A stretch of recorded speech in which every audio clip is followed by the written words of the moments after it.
अस्सलाम वालेकुम। मेरे पास बताने के लिए इतनी बातें हैं, लेकिन मैं थोड़ा थोड़ा करके कोशिश करूँगी कि डेली आपको थोड़ा सा मतलब जो पर्सनली मुझे पता है वो आपके साथ शेयर करूँ।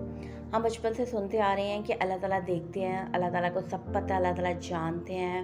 वो मतलब हमारी शहरत से ज़्यादा नज़दीक है। तो हम इस चीज़ों को इतना कॉमन लेते हैं कि हम इसकी गहराई तक जाते ही नहीं है ना कि वाक़ई रब देखता है। रब देखता है और उसने हमें ढील दी हुई है। वो कहता है कि इंसान को मतलब हम जब झूठ बोलते हैं या कुछ गलत काम करते हैं या कुछ हद से मतलब कुछ भी ऐसा करते हैं और हम कहते हैं कि रब को नहीं पता है या कोई नहीं, हमें कौन-सा अभी सज़ा मिल रही है या कुछ ऐसा। लेकिन याद रखें कि रब देख भी रहा है, रब सुन भी रहा है और रब हमें आज़मा भी रहा है कि ये इंसान किस हद तक आगे जाता है। फिर उसने उसको उसके अमल के मुताबिक